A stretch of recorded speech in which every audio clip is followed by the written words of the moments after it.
ఇప్పుడు మన కళ్ళ ముందే కనబడుతుంది. ఈ ఫ్లడ్స్ వచ్చినప్పుడు ఇద్దరు ముఖ్యమంత్రులు లేదంటే 2 రాష్ట్రాలని దాతలు చూస్తున్న తీరులో మార్పు వచ్చినట్టుగా కనబడుతుంది. మీరేమంటారు? గుడ్ మార్నింగ్ లక్ష్మి గారు. గుడ్ మార్నింగ్ అండి. ప్యానెల్ ఉన్న పెద్దలకి, మహా న్యూస్ టీవీ చూస్తున్న ప్రేక్షకులందరూ కూడా నమస్కారం.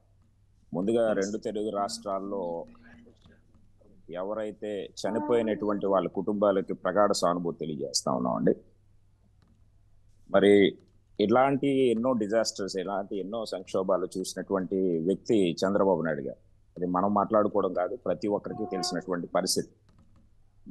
ఈరోజు స్వచ్ఛందంగా ఒక నాయకుడి మీద ఒక నమ్మకం, ఒక మంచి పరిపాలన ఇవ్వగలిగే ఒక నాయకుడు, అంటే ఒక నమ్మకం అనేది ప్రజలకు కానీ ఉన్నటువంటి ఎవరైతే దాతలకు కానీ ఉన్నది. కాబట్టే చంద్రబాబు నాయుడు గారు నాయకత్వం మీద నమ్మకంతో ప్రజలకి ఏదో విధంగా మా వంతు సహాయం చేయాలన్నటువంటి ఒక ఆలోచనతో ఈరోజు అందరూ కూడా ముందుకు వస్తున్నటువంటి పరిస్థితి చూస్తూ ఉన్నాం.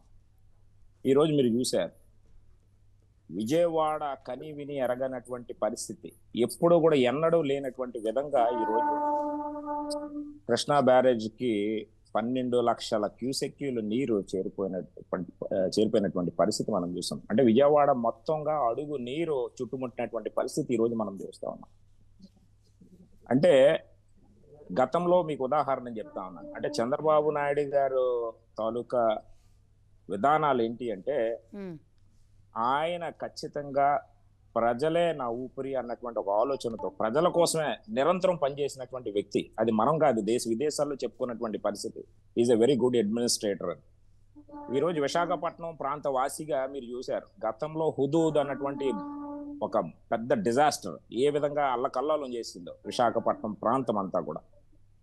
వారం రోజులు ఇక్కడే బస్సులో బస చేసి అధికారుల్ని, ఉన్నటువంటి యంత్రాంగాన్ని ఇక్కడ ఏ విధంగా వాడాలో, టెక్నాలజీ ఏ విధంగా వాడాలో అన్నిటికీ కూడా, టెలికాం కానీ, ఎలక్ట్రిసిటీ కానీ, నిత్యావసర సరుకులు కానీ ఎవరు ఇబ్బంది పడకుండా ఉండాలిగా ఆ రోజు చేసినటువంటి పని వారం రోజుల్లోనే మొత్తం పూర్తి చేసి, నెల రోజులు తిరక్కముందే మళ్ళా ఇది విశాఖపట్నమేనా అనే విధంగా చేసినటువంటి వ్యక్తి చంద్రబాబు నాయుడు గారు.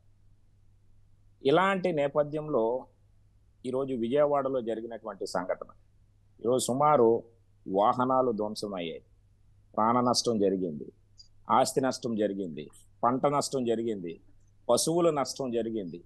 ఏ విధంగా జరిగిందో మనం అందరం కూడా చూసాం. ఈరోజు సుమారు నాకు తెలిసి 5 రోజులు పైబడైంది. ఈరోజు ఒక 76 సంవత్సరాల ముఖ్యమంత్రి బురదలో దిగి ప్రజల్ని ప్రతి ఒక్కరిని కూడా వార్డు వైజ్గా అక్కడ వెళ్ళి ఇంటింటికి కూడా పరామర్శించి, అమ్మ మీకు అన్ని అందుతున్నాయి లేదా, ఎదురుగుంటే ఎవరైతే సీనియర్ ఐపీఎస్ అధికారులు ఎవరైతే ఉన్నారో వాళ్ళు ఎప్పుడు ఎన్నడూ కూడా ఏసీ రూముల్లోనే పనిచేసినటువంటి వాళ్ళని కూడా మీరు రండి ప్రజల దగ్గరికి వెళ్ళండి అని చెప్పి ఆ బురదలోనే వాళ్ళని కూడా నడిపించి, ఎందుకంటే వీళ్ళకి తెలియాలి కష్టాలు, ఏదైతే ఉన్నటువంటి ప్రజలు ఇబ్బంది పడుతున్నటువంటి కష్టాలు చూసి వాళ్ళని కూడా ఇన్స్ట్రక్షన్స్ ఇచ్చి గంట గంటకి నాకు ఇన్ఫర్మేషన్ ఉండాలి, ఏం జరుగుతుందో, వాళ్ళకి అన్ని అందుతున్నాయా లేదా అని. ఈరోజు ఆ విధమైనటువంటి పరిపాలన ఈరోజు జరుగుతూ ఉంటుంది. ఈరోజు ప్రతిపక్ష హోదాలో ఉన్నటువంటి వ్యక్తులు ఏ విధంగా మాట్లాడుతూ ఉన్నారో మీకు తెలుసు.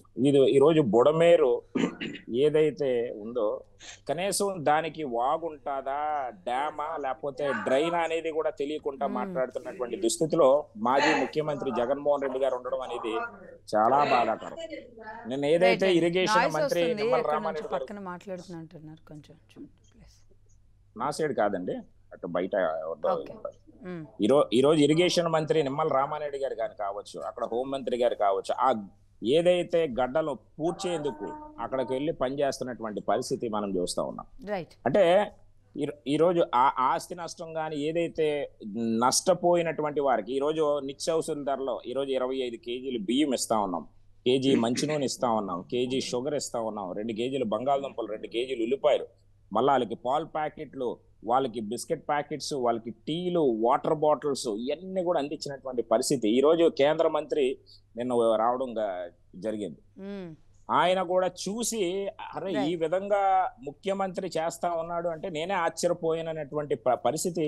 అవునండి, ఎగ్జాక్ట్లీ నిన్న ఒక్క నిమిషం అలాగే మిగతా వాళ్ళతో కూడా మాట్లాడిన తర్వాత మళ్ళీ మీ దగ్గరికి వస్తా. గాది వెంకటేశ్వరరావు గారు, విజయ్ కుమార్ గారు గుర్తు చేసినట్లుగా నిన్న కేంద్ర మంత్రి శివరాజ్ సింగ్ చౌహాన్ గారు వ్యవసాయ శాఖ మంత్రి కూడా రావడం, అక్కడ పరిస్థితులను ఆయన చూడడం, ఏ విధంగా ఉంది ఇక్కడ అంటే ఎలా దాన్ని కంట్రోల్ చేసుకొచ్చారని చూడడం. ముఖ్యంగా సరే బీజేపీ నాయకులు చెప్తారు, నిజంగా అంటే కేంద్రం చూసే విధానంలో కూడా రెండు తెలుగు రాష్ట్రాల మధ్య ఇప్పుడు చాలా బాగా వెంటనే కేంద్రం స్పందించింది తెలంగాణలో ఫ్లడ్స్ మీద కూడా. ఇవాళ చౌహాన్ గారు బండి సంజయ్ గారితో కలిసి వాళ్ళ ఖమ్మం జిల్లాలో ఇవాళ పర్యటించబోతున్నారు. ఎలా చూడాలి ఈ తీరుని? అలాగే సినీ పరిశ్రమది గాద వెంకటేశ్వరరావు గారు. లక్ష్మి గారు, ముందుగా మీకు అలానే ఛానల్ ఉన్నటువంటి వాళ్ళందరూ కూడా శుభోదయం, వ్యూవర్స్ కూడా శుభోదయం చెప్తూ, ఖచ్చితంగా అండి ప్రభుత్వాల విధి కదా అది, ప్రభుత్వం యొక్క విధి. మనం వేరే కంటే కూడా ఖచ్చితంగా చేసి తీరాలి.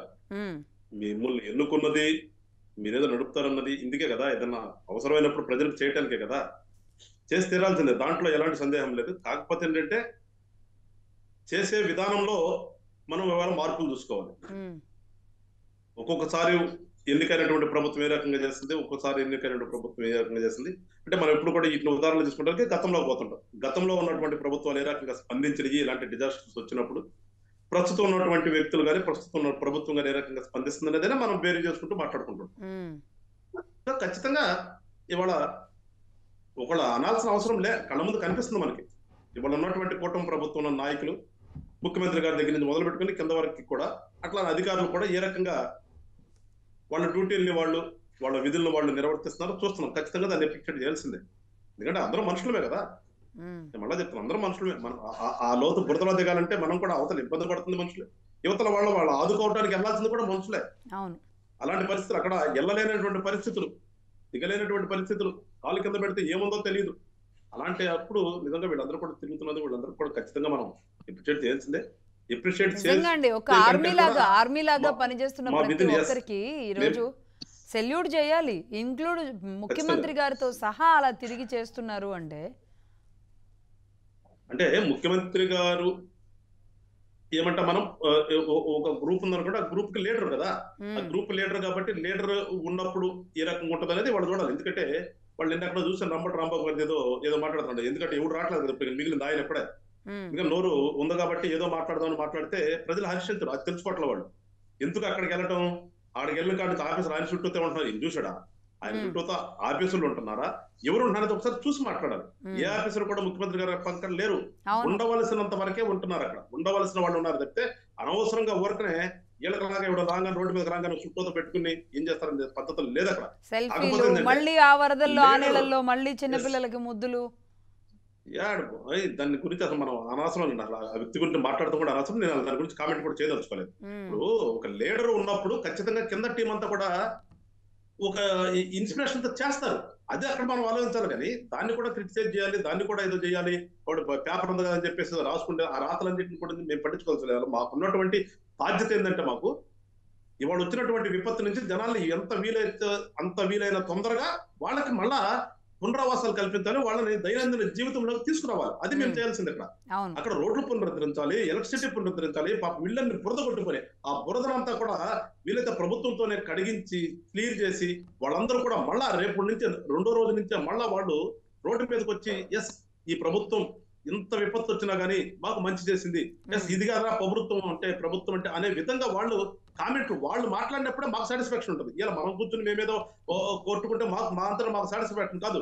రేపు ఒక సామాన్యుడు వచ్చి రోడ్డు మీదకి వచ్చి అవునండి ఎస్ నేను మీకు ఓటేసినందుకు ఎస్ నాకు ఇవాళ ఐ ఫీల్ వెరీ ప్రౌడ్ అని వాళ్ళు అన్నప్పుడు మాకు ఆ సాటిస్ఫాక్షన్ వేరుకుంటుంది. దానికోసం మేము ఆలోచిస్తుంది. ఇక్కడ ఒక విపత్తు వచ్చినప్పుడు ఖచ్చితంగా చెయ్యాలి. వాళ్ళ ప్రభుత్వ బాధ్యత అదే. మళ్ళా చెప్తున్నాను నేను, ఎవ్రీ 5 years కి ఒక ప్రభుత్వం ఏర్పడుతుంది. దేనికోసం? ఇలాంటివి చేయడం కోసమే కదా. ఏమి లేకుండా ఊరికనే తందానతానంటూ అధికారాన్ని అడ్డం పెట్టుకుని గతంలో చూసాం. అధికారాన్ని అడ్డం పెట్టుకుని హెలికాప్టర్ దిగాలంటే చెట్లు కొట్టేయాలి, లేదంటే నేను రోడ్డు మీదకి రావాలంటే పట్టాలు కట్టుకోవాలి, బారికేడ్లు పెట్టుకోవాలి, ఎవడు ఉండకూడదు. ఇది కాదు కదా. అది మాట్లాడాలి వాళ్ళు. ఆ మాట్లాడే సోకాడు ప్రభుత్వం అది మాట్లాడారు. ఇవాళ బురదలోకి వెళ్ళి చేస్తున్నామంటే దానికి ఏం చెప్తాడు భాష్యం? అది ఆలోచించాలి. అందుకని మళ్ళా ఒకసారి చెప్తున్నాను, ఖచ్చితంగా ప్రజలు ఎవరు కూడా అధైర్యపడద్దు. 100% ఇవాళ కూటమి ప్రభుత్వంలో బీజేపీ కూడా ఉంది, సెంట్రల్ గవర్నమెంట్ ఉన్నారు కాబట్టి స్పందిస్తారు. ఒక రోజు 1 గంట లేట్ కావచ్చు, ఎందుకంటే ఉన్న పరిస్థితి వెళ్ళాం. ఇప్పుడు మేము ఉన్నాం. మా జిల్లా అంతా కూడా ఎంతగా అంటే చూస్తే నిజంగా ఏడుపు ఒకటే తక్కువ అండి. నిజంగా చెప్తున్నాను, పల్లెటూరులో ఉండే రైతులకి వాళ్ళు నిజంగా హ్యాట్స్ ఆఫ్ అండి. వాళ్ళ మనోధైర్యానికి, వాళ్ళ గుండె ధైర్యానికి చెప్తున్నాను. ఎందుకంటే కళ్ళ ముందు వాళ్ళు పెట్టుబడి పెట్టినటువంటి ఎంత ఉంటుందండి ఒక్కొక్క రైతు, కౌలు రైతు ఇవాళ కొన్ని ఏరియాలో 20,000 నుంచి 30,000 వరకు ముందు కట్టేస్తున్నాడు రైతుకి, ఇది ఓనర్కి, ల్యాండ్ ఓనర్కి ముందు 30,000 ఇచ్చేసి ఇవాళ మళ్ళా ఇంకొక 25,000 ఖర్చు పెట్టి కళ్ళ ముందు ఒక 55,000 రెండు నెలల్లో ఒక 55,000 లాస్ అయిపోయాడు ఒక ఎకరానికి. కానీ వాళ్ళ ధైర్యం నిజంగా వెళ్తే ఏం చేస్తారు పాపం, ఏమి చేయలేని పరిస్థితి. సముద్రంలో కనిపిస్తుందండి అసలు. అది 2 నెలల పంట ఉన్నటువంటి వరి పొలమా సముద్రమా అన్న తీరుని ఇవాళ మా కృష్ణా డెల్టా అంతా కూడా, టోటల్ కృష్ణా డెల్టాలో మొత్తం లాస్. అది ఎందుకు పనికిరదు. కానీ వాళ్ళ ధైర్యం, ఊర్లోకి వెళ్తే వాళ్ళు నిజంగా ధైర్యంగానే ఉన్నారండి. అటు పోతే లంకల్లో ఎకరం అండి 60,000 నుంచి 70,000 కౌలు ఉంది లంక భూములు. వాళ్ళ పెట్టుబడి ఒక్కొక్కళ్ళు 1,20,000 పసుపు వేయాలంటే 60,000 నుంచి 70,000 రైతుకి కట్టి, ఓనర్ కట్టి, మళ్ళా వీళ్ళు పసుపు వేయాలంటే ఎకరానికి 1,60,000. అంటే 1,60,000 ప్లస్ 70,000 చూడండి, 1,90,000. 2 నెలల్లో కళ్ళ ముందు కనిపిస్తుంది. ప్రభుత్వం నుంచి సాయం ఎంత వస్తుందో తెలియదు వాళ్ళకి. కానీ వాళ్ళ గుండె ధైర్యాన్ని మెచ్చుకోవాలన్న. ఇల్లు మునిగిపోయి మొత్తం ఇళ్లలో ఉన్న సామాను ప్రతి ఏది పనికిరాదు, వేసుకుంటానికి పనికిరాదు, బట్టలు పనికిరాదు. ఒక రేషన్ షాప్ అయితే చూసాను, రేషన్ షాప్ లో బియ్యం ఉన్నాయి, ఆ షట్టర్ ఏంటంటే షట్టర్ తీస్తే ఒక్క నిమిషం అక్కడ నుంచోలేకపోయింది, అంత వాసన వచ్చింది. ఆ రకంగా అంటే ఇల్లు చూడండి ఏ రకంగా ఉంటాయి. వాళ్ళు గొడ్డుని, ఆవుల్ని, గేదెల్ని కాపాడుకోవడానికి బిల్డింగ్ ఎక్కించారు వాళ్ళు. మెట్ల నుంచి బలవంతాన్ని మెట్లు ఎక్కినాయి, అర్థం కాలే ఎక్కినాయి అంటే మరి ఏం చేస్తుండే అట్లా కాపాడుకోవడం ఎక్కించాలి కదా.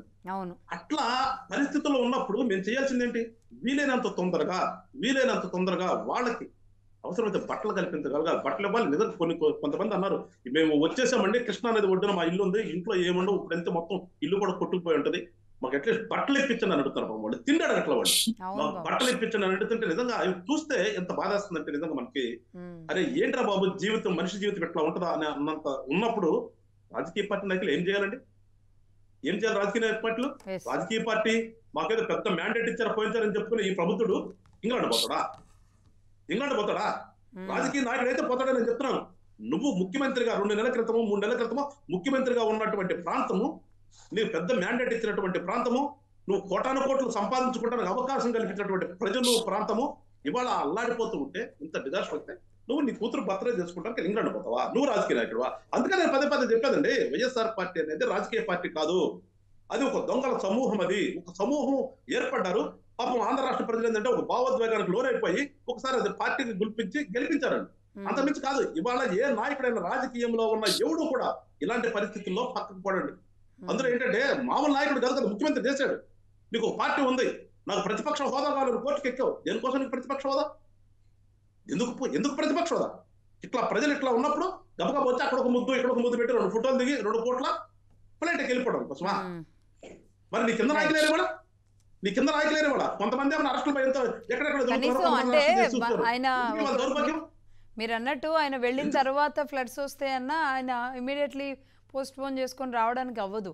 ఆ టైం ఉన్నప్పటికి కూడా నేను కూడా కూర్చొని చూద్దాం, పర్యవేక్షిద్దాం, ఇక్కడ ఏదో పని చేద్దాం, కొంచెం ఇది సెట్ రైట్ అయ్యే వరకు ఇక్కడే ఉందాం అని కొంచెం పోస్ట్ పోన్ అన్నా చేసుకోలేదు, టికెట్ క్యాన్సిల్ కూడా చేసుకోలేకపోయారు.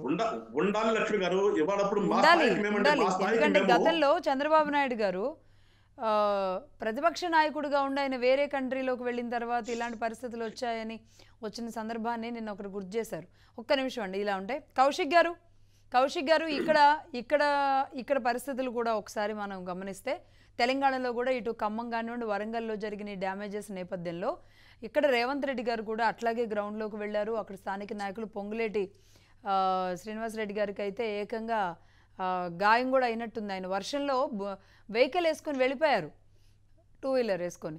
ఆయనకి ఎంత బ్లీడింగ్ అయింది మనం కూడా చూసాం. సరే, నాయకులుగా ఉన్నవాళ్ళు పరిస్థితిని సమీక్షించడానికి గ్రౌండ్లోకి వెళ్ళడం అనేది నిజంగా మళ్ళీ ఇప్పుడు కనబడుతుంది.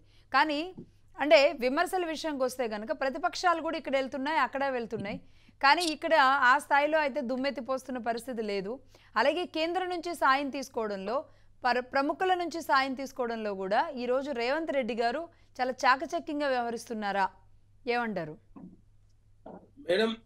ప్రధానంగా తెలంగాణ రాష్ట్రం కావచ్చు, ఆంధ్ర రాష్ట్రం కావచ్చు, ఎందుకంటే బురద రాజకీయం ఆంధ్ర రాష్ట్రం కన్నా తెలంగాణ రాష్ట్రంలో కొంత తక్కువ కనిపించినా కూడా తెలంగాణ రాష్ట్రంలో కూడా బురద రాజకీయం కనపడుతూనే ఉంది. ఎందుకంటే మీరు చూసిరు, మన పొంగులేటి శ్రీనివాసరెడ్డి గారికి కాలికి దెబ్బ తగిలి వారు బాధపడుతుంటే దాన్ని కూడా రాద్ధాంతం చేసే ప్రయత్నం బీఆర్ఎస్ పార్టీ తెలంగాణ రాష్ట్రంలో చేసింది.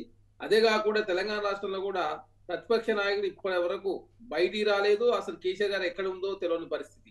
అదే కాకుండా టిఆర్ఎస్ పార్టీ వర్కింగ్ ప్రెసిడెంట్ విదేశాల్లో ఆయన విదేశీ పర్యటనలోనే వాళ్ళు మమేకమై అక్కడ వారు తిరుగుతా ఉన్నారు. వారు అక్కడ ఉంటూ తిరుగుతూ తెలంగాణ రాష్ట్రంలో ప్రజా ప్రభుత్వం మీద బురద ప్రయత్నం, తెలంగాణ రాష్ట్రంలో ట్విట్టర్ వేదికగా తెలంగాణ రాష్ట్రంలో ప్రజలను అయోమయానికి గురి చేసే ప్రయత్నం కేటీఆర్ గారు కూడా తెలంగాణ రాష్ట్రంలో చేస్తూనే ఉన్నాడు. అదే కేటీఆర్ గారు మాట్లాడుతున్నట్టున్నారేమో నిర్వాసితులకు ఇచ్చే ప్యాకేజ్ విషయంలో. హరీష్ రావు గారు లాంటి వాళ్ళు ఏం పెద్ద విమర్శించకుండా బాధితుల్ని పరామర్శిస్తూ వెళ్తున్న పరిస్థితి కనబడుతున్నట్టుంది కొంచెం. మేడం, ఇక్కడ హరీష్ రావు గారు అనే వ్యక్తి ఒక సాధారణ ఎమ్మెల్యే మాత్రమే. ప్రతిపక్ష నేత తెలంగాణ రాష్ట్రంలో ఉండి అసలు వారు నందినగర్లో ఉన్నారా, లేదు ఫామ్ హౌస్ లో ఉన్నాడా, తెలంగాణ రాష్ట్రంలో ఉండా లేడా అనే పరిస్థితి తెలంగాణ రాష్ట్రం నెలకొన్నది. ఆ party TRS party working president ఏమో విదేశాల్లో మంచి ఎదేసి తిరుగుతూ ట్విట్టర్ వేదికగా ఇక్కడ ఉన్నటువంటి ప్రజలు అయోమయం గురి చేసే ప్రయత్నం వారు చేస్తా ఉన్నారు. ఆంధ్ర రాష్ట్రంలో కూడా పరిస్థితి చూసినట్లయితే జగన్మోహన్ రెడ్డి గారు తీవ్ర విమర్శ చేస్తా ఉన్నారు. అసలు అంటే బురద రాజకీయము, ప్రతిదాన్ని రాజకీయం చేసే ప్రయత్నం ఆంధ్ర రాష్ట్రంలో జరుగుతా ఉంది.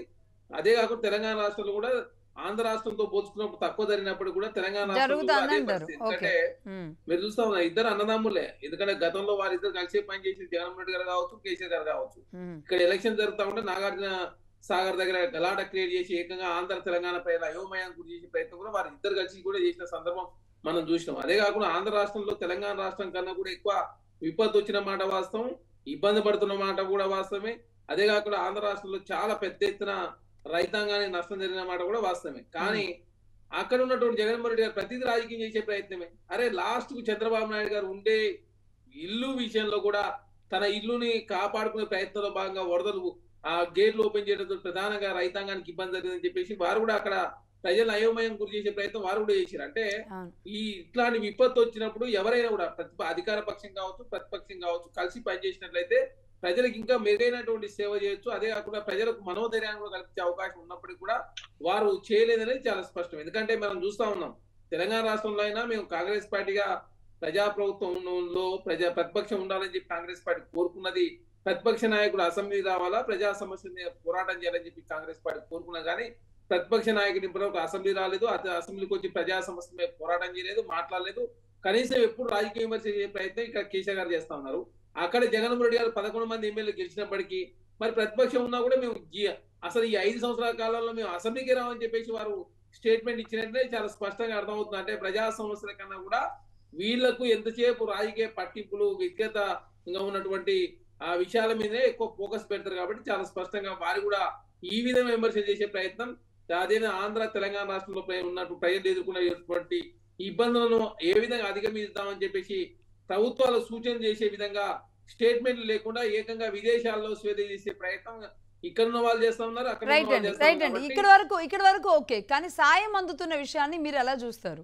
ఇప్పుడు 10 ఏళ్ల క్రితం ఏ కాన్సెప్ట్ అయితే, ఏ లక్ష్యంతో అయితే, ఎలా ఉండాలి అన్న ఒక ఆలోచనతో అయితే విడిపోయిన రాష్ట్రాల విషయంలో మీరేం చెప్తారు? ఈరోజు అటు కేంద్రం కూడా అంతే చాలా ఫాస్ట్గా తెలంగాణ విషయంలో రెస్పాండ్ అయిన విధానం మీరు ఎలా గమనిస్తారు? ఏమంటారు?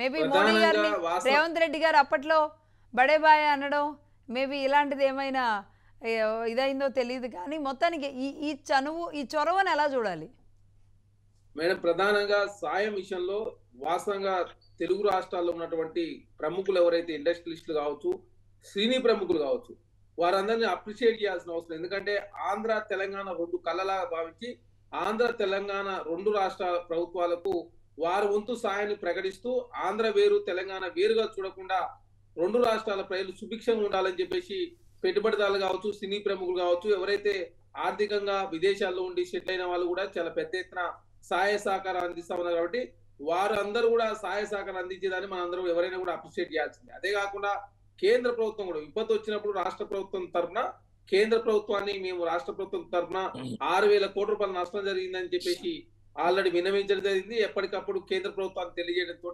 కేంద్ర ప్రభుత్వం కూడా ఉటాబుటిన తెలుగు రాష్ట్రాలకు రావడం, అదే కాకుండా చంద్రబాబు నాయుడు గారు కూడా ఎందుకంటే ఎన్డీఏలో భాగస్వామిగా ఉన్నాడు కాబట్టి వారు కూడా కేంద్రంలో ఉన్నటువంటి పెద్దలతో మాట్లాడడంతో ప్రధానంగా తెలంగాణ ఆంధ్ర రాష్ట్రానికి సంబంధించినటువంటి కేంద్ర మంత్రులు కూడా పర్యటన చేస్తా ఉన్నారు. దానిలో భాగంగా కేంద్రం నుంచి కూడా పూర్తి సహాయ సహకారాలు అందించాలని చెప్పేసి కాంగ్రెస్ పార్టీ అదేవిధంగా మా ముఖ్యమంత్రి గారు కోరడం జరిగింది.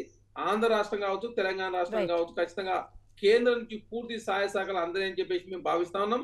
అదే కాకుండా ప్రజలంతా కూడా చాలా పెద్ద ఎత్తున ఎవరైతే నష్టం జరిగినటువంటి ప్రజలు ఆదుకునే దానిలో భాగంగా చాలా పెద్ద ఎత్తున ఈసారి మంచి సహాయ సహకారం అందుతున్నట్టుగా భావిస్తా ఉన్నాం. ఏదేమైనప్పుడు కూడా ఎవరైతే సహాయ సహకారాలు అందించే దానిలో తెలుగు రాష్ట్రాలు 2 కళ్ళగా చూసేదాన్ని ఎవరైనా స్వాగతించాల్సింది. ఖచ్చితంగా అండి. ఎందుకంటే మనం ప్రతిసారి అంటే జరుగుతున్న రాజకీయ పరిస్థితుల్లో ఎప్పుడు కూడా ఎవరి మీద ఆరోపణలు చేశారు, ఏం జరిగింది, లేదంటే యుద్ధ వాతావరణం, ఇద్దరు నాయకులు అంటే 2 పార్టీలు వేరువేరుగా ఉన్నాయి, అంటే కేంద్రం స్టేటు లేదంటే పక్క రాష్ట్రం 2 కలిసి ఉన్నా ఉపయోగపడలేదు, కొట్టుకున్నా ఉపయోగపడలేదు.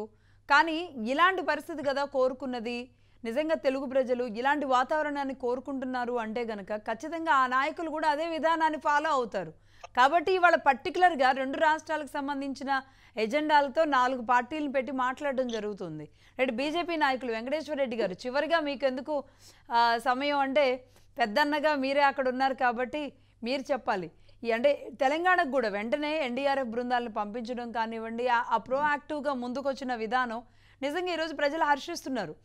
ఈ వరదలోనే వెంటనే కేంద్ర మంత్రి గారు కూడా రావడం, మనం గతంలో ఇలాంటి పరిస్థితుల్ని ఎక్కువగా చూడలేదు. ఎందుకో అంటి ముట్టనట్టుగా వెళదాంలే, చేద్దాంలే, ఇచ్చాంలే, చూసాంలే అన్నట్టుగా సాగిన దానికిను ఆ ఓన్ చేసుకున్న విధానం అయితే ప్రజలు గమనిస్తున్నారు. మీరేమంటారు వెంకటేశ్వర రెడ్డి గారు? లక్ష్మి గారు, మీకు అదే విధంగా చర్చలో పాల్గొంటున్న మిత్రులకు వీక్షకులకు అందరికీ నమస్కారం. అయితే ఇక్కడ మనం చర్చించుకున్న విషయాల్లో ఆంధ్రప్రదేశ్ లో ఎక్కువ వరద నష్టం జరిగి మనం ఇబ్బందులలో ఉన్నప్పుడు ప్రజలకు భరోసా కల్పించాల్సింది పోయి ప్రతిపక్ష వైఎస్ఆర్ కాంగ్రెస్ పార్టీ వ్యవహరిస్తున్న తీరు బాధాకరం. ప్రజలకు భరోసా కల్పించాలి, వారికి భవిష్యత్తు ఉందని భరోసా ఇవ్వడం నుంచి ప్రతిదాన్ని విమర్శించడం కోడిగుడ్డు మీద వీకలు పెరిగినట్లే. వరదలు రావడానికి తర్వాత ఇంకొక పార్టీనో ఇంకొకరో ఎవరో కారణం కాదు. అయితే ఆ వైఎస్ఆర్ కాంగ్రెస్ పార్టీ తీరు ఎట్లా ఉందంటే, మీరు ఒక విషయం గమనించాలి లక్ష్మి గారు. ఇక్కడ భారతీయ జనతా పార్టీ గాని, రాష్ట్రీయ స్వయం సేవక్ సంఘ్ గాని, విశ్వ హిందూ పరిషత్ గాని, అన్ని రకాల సంస్థలు కూడా ఒక రాజకీయ పార్టీకి చాలా బలం ఉంటుంది. కార్యకర్తల్లో ప్రతి బూత్ లెవెల్లో కార్యకర్తలు ఉంటారు. వారు వెళ్లి సహాయం చేయకోకుండా వైఎస్ఆర్ కాంగ్రెస్ పార్టీ ప్రజల మీద ఏదో కోపం ఉన్నట్లు, ఆ ప్రాంతంలో మాకు ఓట్లు వేయనట్లు వారు సహాయం చేయకోకుండా ఊరికే ఉండే పర్వాలేదు. ఎందుకంటే ప్రభుత్వం ఇంకొక విధంగా స్పందిస్తుంది. అనుభవజ్ఞులైనటువంటి ముఖ్యమంత్రి గారు ఉన్నారు. తర్వాత కూటమిలో ఆ కేంద్ర ప్రభుత్వాన్ని అండగా తీసుకుని అన్ని రకాల సహాయ సహకారాలు చేస్తున్నప్పటికీ కూడా వైఎస్ఆర్ కాంగ్రెస్ పార్టీ ప్రతి దాన్ని కూడా విమర్శించడం, క్షేత్రస్థాయిలో వారి కార్యకర్తలు ఒరిజినల్ గా లక్ష్మి గారు వారికి ఎంపీటీసీలు, జెడ్పీటీసీలు, కౌన్సిలర్లు క్షేత్రస్థాయిలో వారికి ఎక్కువ గెలిచిన వారు ఉన్నారు. వారు సహాయం చేయాల్సింది వదిలేసి ప్రభుత్వాన్ని విమర్శించడం చేస్తున్నారు. అది చాలా బాధాకరం. వారికి మనం ప్రజలకు అండగా నిలవాలి, భరోసా కల్పించాలి. మరి ఎందుకు పర్యటిస్తున్నారనే సందర్భంలో ఇంకొక విషయం కూడా చెప్పదలుచుకున్నాను లక్ష్మి గారు. ఎప్పుడైతే నాయకుడు వెళ్తారో మొత్తం కార్యవర్గం అంతా కూడా వెళ్తుంది. తర్వాత అక్కడ ఉన్నటువంటి అధికారులు కూడా వస్తువుల సేకరణలో కానీ, వారికి నష్టంలో జరిగిన అంచనా వేయటంలో కానీ మనకు అవకాశం ఏర్పడుతుంది. కాబట్టి మనం ఎందుకు వెళ్ళినారని ప్రతిదాన్ని విమర్శించుకున్న సందర్భం. ఎందుకంటే తెలంగాణలో రేవంత్ రెడ్డి గారు ప్రభుత్వం తీసుకుంటున్న చర్యల పట్ల సరే, ఇప్పుడు కౌశిక్ గారు చెప్పినట్లుగా కేటీఆర్ గారు లాంటి వాళ్ళు కొన్ని ఏమైనా విమర్శలు చేశారేమో, కానీ బీజేపీ నాయకులు ఎక్కడ విమర్శలు చేయలేదు. సహాయ కార్యక్రమాలు ముమ్మరం చేయండి అని మాత్రమే చెప్పడం జరిగింది, కానీ విమర్శించడమో మీరు చేయట్లేదనో ఇప్పటివరకు ఏం మాట్లాడలేదు అలాంటి భాష. భారతీయ జనతా పార్టీ గాని, రాష్ట్రీయ స్వయం సేవక్ సంఘ్ గాని, మాకు కింద కార్యకర్తల బలం ఉంటుంది. మాకు ఈ దేశంలో సేవ చేయడము, విపత్తులు వచ్చినప్పుడు సహాయం చేయడం, ప్రజలకు చాలా అనుభవం ఉన్న సంస్థలు ఉన్నాయి కాబట్టి మనం సహాయం చేయగలుగుతున్నాం.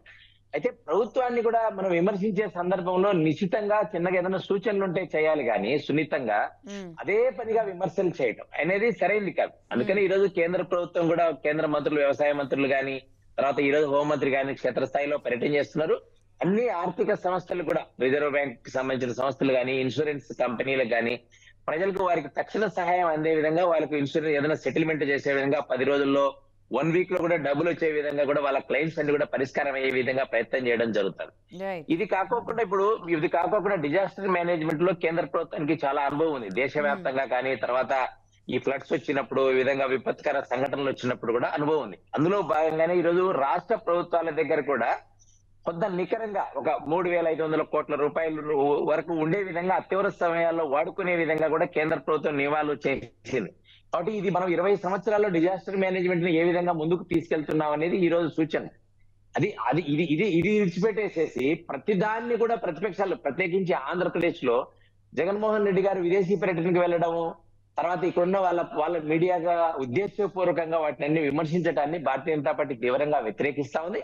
అదే విధంగా అదే స్థాయిలో ఇప్పుడు మా దగ్గర మేము సహాయం చేసే పనిలో మా పశ్చిమ శాసనసభ్యులు సుజనా చౌదరి గారు వారి ఫౌండేషన్ ద్వారా విస్తృతంగా కార్యక్రమాలు చేస్తున్నారు. మంచినీళ్ళు ఇవ్వడం, ఆహార సరఫరా, వారికి బట్టలు ఇవ్వడం, వస్తువులు ఇవ్వడం.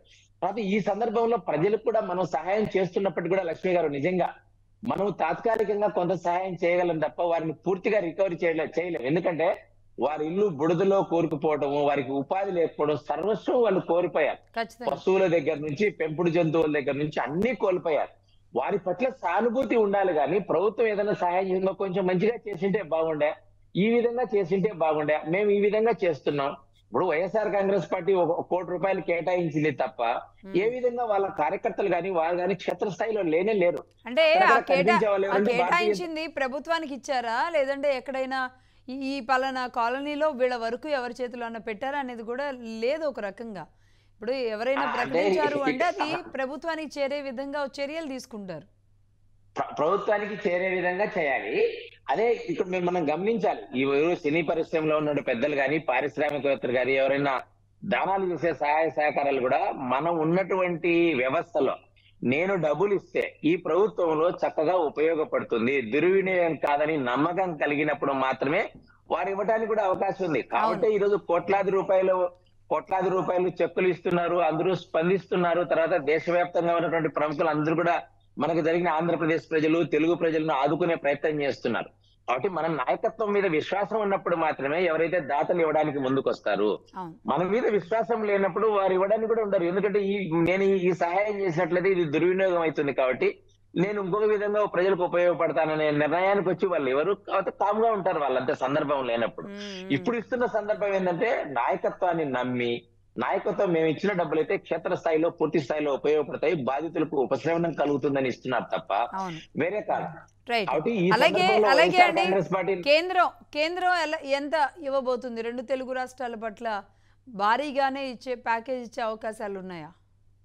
ఖచ్చితంగా క్షేత్రస్థాయిలో వ్యవసాయ అధికారులు, మిగతా అన్ని రకాల అధికారులు కూడా పర్యటన చేస్తారు, నష్టాన్ని అంచనా వేస్తారు. రాష్ట్ర ప్రభుత్వాలు ఇస్తే నివేదికల ఆధారంగా కేంద్ర ప్రభుత్వం కూడా ఉదారంగా తెలుగు ప్రజల పట్ల బాధ్యతతో భారతీయ జనతా పార్టీని ఆదరిస్తున్న సందర్భంలో కూడా ఖచ్చితంగా ఈ ప్రాంత ప్రజలకు ఉపశమనం కలిగించే విధంగానే ఎక్కువ నిధులు రావడానికి భారతీయ జనతా పార్టీ స్థానిక నాయకత్వంగా తెలంగాణలో మా కిషన్ రెడ్డి గారు కానీ, ఇక్కడ పురంధేశ్వరి గారు కానీ వారి నాయకత్వం కూడా కేంద్రాన్ని అడగడం జరుగుతుంది. పార్టీ కూడా అన్ని విధాల సహాయ సహకారాలు తెలుగు ప్రజలు వారి ఇబ్బందులలో ఉన్నప్పుడు సహాయ సహకారాలు అందించడానికి ముందుకుంటుంది. కేంద్ర ప్రభుత్వం కూడా తెలుగు ప్రజలకు సహాయం చేస్తుంది. లక్ష్మి గారు రైట్ అండి, రైట్. వెంకటేశ్వర రెడ్డి గారు, విజయ్ గారు ఒక్కటి మనం కంక్లూడ్ చేద్దాం అందరం. అంటే ఒక సహృద్భావ వాతావరణంలో నాయకులు, పార్టీలు వ్యవహరిస్తున్న తీరు పట్ల నిజంగా చాలా సంతోషంగా అనిపిస్తుంది. ఒక్క జగన్మోహన్ రెడ్డి గారి ఇష్యూ అనేది పక్కన పెడితే, సో దాని గురించి చర్చను కూడా ఎక్కువసేపు కంటే కూడా నిజంగా దీని పట్ల అంటే మీకేమనిపిస్తుంది? ఇక నుంచి 2 తెలుగు రాష్ట్రాలు ఇదే విధంగా ముందుకెళ్తాయంటారా? రాజకీయమే, కష్టాలు వచ్చినప్పుడు కష్టాలు వచ్చినట్టుగానే. ఖచ్చితంగా లక్ష్మి గారు, 2 కూడా మొన్నటి వరకు మనకి ఉమ్మడి రాష్ట్రం. విడిపోయిన తర్వాత అటు తెలంగాణ, ఇటు ఆంధ్రప్రదేశ్ అని మనం సెపరేట్ అయ్యింది తప్ప తెలుగువారు ఎక్కడున్నా సరే ఖచ్చితంగా ఆదుకోవాల్సినటువంటి పరిస్థితి ప్రతి ఒక్కరి మీద కూడా ఉంది. ఈరోజు విజయవాడ ప్రాంత వాసులు కానీ, ప్రజలు కానీ ఒక మాట అంటా ఉన్నారు, చంద్రబాబు నాయుడు గారు ముఖ్యమంత్రి అయ్యారు కాబట్టి మేము ప్రాణాలతో బతికి బయటపడ్డాం. అదే ఈ మూర్ఖుడు ఈ జగన్మోహన్ రెడ్డి గారు ఈ రోజు మేము ఎక్కడ ఉండేవాళ్ళం, మేము ఉన్నామా, బతికే ఉన్నామా, చనిపోయామా మాకే తెలియదు అని చెప్పేసినటువంటి పరిస్థితి. అంటే అలాంటి వర్డ్స్ యూజ్ చేస్తా ఉన్నారంటే ఏ విధంగా ఈ జగన్మోహన్ రెడ్డి టీం ఉందో ఒక్కసారి మనం అర్థం చేసుకోవాలి. మన నందిగామ మాజీ ఎమ్మెల్యే జగన్మోహన్ రావు అన్నటువంటి వ్యక్తి వెళ్ళి అక్కడికి వెళ్ళి ప్రజల దగ్గరికి వెళ్తే తరిమి కొట్టారు. ఎందుకు వచ్చారు మీరు, ఏది చెప్పి సచ్చారా బతికారా చూడడానికి వచ్చారా మీరు అని చెప్పి తరిమి కొట్టారు. అదే విధంగా బొత్స సత్యబాబు వెళ్ళినా సరే తరిమి కొట్టినటువంటి పరిస్థితి. అంటే ఈ రోజు ఒక టెక్నాలజీ యూజ్ చేసి డ్రోనుల ద్వారాగా భోజనం కూడా ఏర్పాటు చేసి 170 బోట్లు ఏర్పాటు చేసి హెలికాప్టర్లు తిరుగుతూ ఈరోజు ఏ విధంగా ఒక ముఖ్యమంత్రి 76 సంవత్సరాల వ్యక్తి ఒక జేసీబీ ఎక్కి ఏ విధంగా కుర్రాడులాగా వెళ్తా ఉన్నాడు ఒక్కసారి మీరు చూశారు. అంటే ఆ వయసులో అసలు జేసీబీ అనేది ఆల్మోస్ట్ 3 feet హైట్ ఉంటది, అది ఆ స్టెప్ ఎక్కడం కూడా. అలాంటిది ఆయన సింపుల్ గా ఎక్కేస్తా ఉన్నాడండి. మాకే అసలు మేము యువకులుగా మేము ఉన్నాం, మేము ఆశ్చర్యపోతా ఉన్నాం. ఏంటి అంటే అందుకనే చంద్రబాబు నాయుడు గారు అంటే ప్రతి ఒక్కరు ఇష్టపడతారు లక్ష్మి గారు. ఆయన ఏంటంటే ఇంటికెళ్ళా ఇప్పుడు ఎక్కడైతే collector office, Vijayawada collector office నుంచే మానిటరింగ్ చేస్తా ఉన్నాడు. అక్కడ నుంచే ఈ రోజు మీరు చూసుకున్నట్లయితే అక్కడ నిత్యావసర సరుకులు ఎవ్వరు కూడా ఎక్కువగా అమ్మనందుకు లేదని చెప్పి తోటకూర ఆకుకూరలన్నీ ₹2, ₹5 ఏమొచ్చి కొంత పెట్టారు, ₹10 కొన్ని నిత్యావసర సరుకు అంతే తప్ప ఎక్కువ అమ్మడానికి కూడా లేదని చెప్పి కొన్ని ఇన్స్ట్రక్షన్స్. ఏదైతే కార్లు ఇల్లులు ఈ ఏదైతే ఉన్నటువంటి షాపులు కోల్పోయినటువంటి వాళ్ళకి ప్రత్యేకమైనటువంటి ప్యాకేజ్ ఏర్పాటు చేయడానికి కూడా దాని కేబినెట్ లో మేము మాట్లాడేది ఒక నిర్ణయం తీసుకొని అది కూడా ఇచ్చే ఏర్పాటు చేస్తాం. ఎందుకంటే ఎంత భారీగా ఆస్తి నష్టం జరిగిందని ఆయన ఒక ప్రణాళికతో దాన్ని ఏ విధంగా పూడ్చాలన్నటువంటి ఒక ఆలోచనతో అది కూడా ఈ రోజు medical camps, mobile medical camps పెట్టడం జరిగింది. ఈ రోజు సుమారు ఆ చుట్టుపక్కల ప్రాంతం అంతా కూడా సబ్స్టేషన్లు 15 సబ్స్టేషన్లు నీలమట్టం అయిపోతే దాన్ని మళ్ళీ ఇమీడియట్ గా రీకనెక్ట్ చేసి 12 సబ్స్టేషన్ ఇమీడియట్ గా దాన్ని రీకనెక్ట్ చేసినటువంటి పరిస్థితి. సుమారు 90,000 కనెక్షన్స్ నిన్నటి వరకు ఇచ్చారు. 5,000 ఇల్లులు ఇమీడియట్ గా ఈ వాటర్ తో క్లీనింగ్ చేయించినటువంటి ఫైర్ ఇంజిన్స్ ద్వారా క్లీన్ చేసినటువంటి పరిస్థితి. ప్రజలు ఒకటే అనుకున్నారు, ఈరోజు చంద్రబాబు నాయుడు గారు ముఖ్యమంత్రిగా ఉన్నారు కాబట్టే ఈరోజు మేము బతుకున్నాం. లేదు అంటే ఈ జగన్మోహన్ రెడ్డి అన్నటువంటి వ్యక్తిగాని ఉంటే ఈరోజు ఏ రోజు మేము చచ్చిపోదాం ఆ ఉన్న మొదటి రోజే అన్నటువంటి ఒక ఆలోచనకు వచ్చేసారంటే ఈ రోజు ప్రజలు ఏ విధంగా ఒక నాయకుడి మీద నమ్మకం పెట్టుకున్నారో ఒక్కసారి మనం ఆలోచించాలి. ఈ రోజు కేంద్రం కూడా అప్రిషియేట్ చేయాలి, కేంద్రాన్ని కూడా ఇమీడియట్ గా రెస్పాండ్ అయ్యి ఉన్నటువంటి మంత్రులు ఇమీడియట్ గా వచ్చి ఆయనే ఆశ్చర్యపోతా ఉన్నాడు. How the can be possible, this is the how Chandrababu Naidu was doing like this. He is a very grateful man and he know how to disasters అన్ని కూడా ఎలాగ ఎదుర్కోవాలో తెలిసినటువంటి వ్యక్తి అని చెప్పి హ్యాండిల్ చేయగలడు అన్నటువంటి ఒక ఆలోచన. అంటే ఏ విధంగా పరిస్థితిని అక్కడ ఆయన చేతిలోకి తీసుకొచ్చి ఎలాగ దాన్ని మేనేజ్ చేయాలన్నటువంటి ఒక ఆలోచన ఈ రోజు చంద్రబాబు నాయుడు. ఈ రోజు అందుకే ప్రజలందరూ కూడా గత 5 సంవత్సరాలు కూడా మేము ఏ విధంగా ఈ రాష్ట్రంలో ఎట్లా ఉన్నామో, ఏ విధమైనటువంటి పరిపాలన జరిగిందో ఇట్లాంటి అనేటువంటి ఆలోచనకు వచ్చేసారు. ఈరోజు చూశారు అసలు ప్రతిపక్ష నేత అన్నటువంటి మాటకి కూడా అర్థం తెలియనటువంటి వ్యక్తి నిన్న వచ్చి అటు ఇటు తిరిగేసి వెళ్ళిపోయి ₹1 కోటి విరాళం ఇచ్చేసి వెళ్ళిపోతే జరుగుతుందండి. నువ్వు ప్రజలు నీకు మ్యాండేటరీ 151 మ్యాండేటరీ ఆ రోజు ఇస్తే ఈ రోజు ప్రజలు ముఖ్యమంత్రి కుర్చీలో కూర్చొని ఇందాక ఎవరో సార్ మాట్లాడారు వెంకటేశ్వరరావు గారు, కూర్చొని వేలాది కోట్ల రూపాయలు సంపాదించుకొని ఈ రోజు ప్రజలను వదిలేస్తావా ఈ విధంగా? అందుకే చెప్తాను, కోటి ఇస్తున్నందుకు ఆ మాత్రం ఏదో ఒక 2 రాళ్ళు వేస్తే ఆ కోటికి వాల్యూ ఉంటుంది అనుకున్నారో ఏమో. ₹1 కూడా అసలు సీఎం ఫండ్కి అసలు ఇవ్వలేదు. వాళ్ళు పాలు ప్యాకెట్లు ఇస్తారట, వాళ్ళు మంచినీళ్ళ బాటిల్ అందిస్తారట, వాళ్ళు అందిస్తారట, కానీ అసలు సీఎం రిలీఫ్ ఫండ్కి ఇవ్వాల. అంటే ఏ విధమైనటువంటి పరిస్థితిలో ఈ జగన్మోహన్ రెడ్డి అంటే టీం ఉన్నారు. ఒక్కడో ఒక మంత్రులు ఇంకొక ఆవిడ మాట్లాడుతుంది, ఎక్కడో కూర్చి చెన్నై పారిపోయిన ఆవిడ మొన్న మాట్లాడుతుంది. లోకేష్ ఎక్కడున్నాడు, హైదరాబాద్ లో ఉన్నాడు, ఎక్కడున్నారు, వీళ్ళంతా ఏమీ చేయట్లేదు, ఫోటోలు కంటే ఈ రోజు హైకోర్టు ముగిలిపోయిందని కూడా అబద్ధాలు ప్రచారం చేసినటువంటి ఇలాంటి పనికిమాలలో ప్రజలు హర్షిస్తారండి రేపన్న రోజున. ఈ రోజు ఖచ్చితంగా నేను చెప్తా ఉన్నాను, జగన్మోహన్ రెడ్డి అంటే టీము రేపన్న రోజు ఇంకా కనబడకుండా కనుమరుగైపోయే పరిస్థితి ప్రజలు తీసుకొస్తారు. అలాగే ఉండండి ఒకసారి ఖచ్చితంగా. వెంకటేశ్వరరావు గారు మీరేం చెప్తారు ఫైనల్ గా? ఇంకా విరాళాలు రావడం కానీ, కేంద్ర సహాయం విషయంలో కానీ, 2 రాష్ట్రాల ఈ సమతుల్యత కానీ. ఖచ్చితంగా ఇలాంటి సందర్భాల్లో ఆదుకోవాల్సిన పరిస్థితి ఎవరైతే ఇండస్ట్రియలిస్ట్ ఉంటారో డబ్బులు ఉన్న వాళ్ళందరూ చేయాలండి. ఎందుకంటే ఇప్పుడు పవన్ కళ్యాణ్ గారే ఉదాహరణ చూడండి, మంత్రిగా ఉండి జనరల్ గా ఏంటి, మంత్రిగా ఉంటే ప్రభుత్వం బడ్జెట్ లో నుంచి రిలీజ్ చేస్తుంటారు. ప్రభుత్వ బడ్జెట్ లో రిలీజ్ చేసే కంటే ముందే ఆయన వ్యక్తిగతంగా ₹1 కోటి సహాయ నిధికి ఇవ్వటమే కాకుండా అక్కడ ₹1 కోటి సహాయ నిధికి ఇచ్చి ముఖ్యమంత్రి గారి సహాయానికి 400 పంచాయతీలు ఎఫెక్టెడ్ అని అంటే ఇమీడియట్ గా 1,00,000 చొప్పున 4 కోట్లు సొంత డబ్బులు ఇచ్చినటువంటి వ్యక్తి. అంటే మోడల్గా ఉండాలి.